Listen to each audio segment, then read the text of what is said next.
right before Hurricane Milton made landfall, there was a lot of conversation from people all over Florida. Now, specifically, it was set to hit the west coast of Florida and other surrounding areas. A lot of people were saying, I can't afford to leave. I don't have no money. I don't have no money for a plane ticket, which it sounds like the prices went up. I don't have money for a hotel or a motel, which it seems like they bumped the prices up on that as well.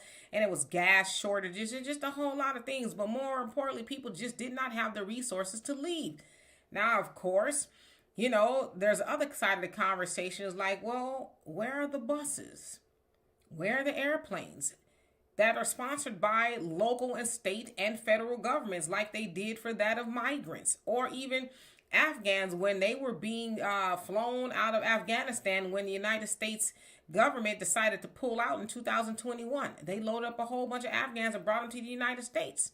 But you have citizens here who are enduring all of these natural disasters and back to back to back, and they're wondering, how will I get out of here? I don't have the money.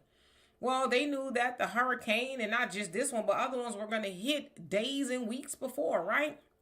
So why wasn't there a bigger effort to send buses or chartered planes to move people to safety like they did of people who are not citizens of the United States? Citizens of the United States pay taxes. So I would imagine there'd be some money for that. But no, they're told, just get out, do what you can, right? But of course, everything gets all of a sudden more expensive when Americans need to get to safety. We're talking about safety, right? Like when there's a hurricane that's going to hit, dishevel people's houses, neighborhoods, and even whole communities.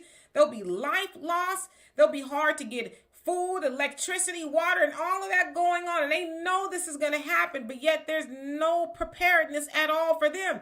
They're putting it on the backs of the American people who they don't have any say-so over the weather or anything like that.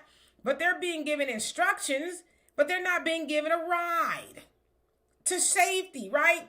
Whether it's a hotel. And why do they got to pay for hotels? Why they got to pay for hotels? Migrants didn't have to pay for hotels. They've cleared out whole hotels, and the migrants are staying for free on the taxpayers' dime. But you got people who are fleeing in the United States from a disaster, but yet they're told, do what you can, evacuate early. And the other thing is, a lot of those people, once the hurricane is over, they don't have a place to go back to. And then they got to wait for FEMA to decide whether they can scrape up some money to help them. But they don't decide whether they're going to help migrants who ain't even supposed to be over here. They get put up on their feet while the American people is being put on their backs by natural disasters. So where are the planes, trains, buses, hotels, money, any of that stuff? And like they shouldn't have to wait for a disaster to hit. Here's some money. Get to safety on this bus that's free, this plane that's free here. We care about life. Get out of here. Don't worry about it. The government is going to pay for it. Why isn't that a thing? But see, we as the American people, and especially Black Americans, because we suffer the most when that stuff happens, we should wake up and think about who we vote for.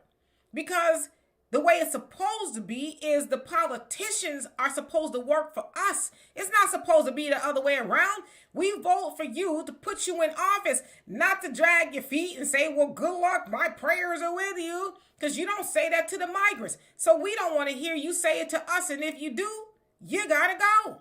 So anyway, y'all tell me what you think of that. And for more insightful commentary, please subscribe to this channel and my channel, The Demetra Kaye Show, here on YouTube.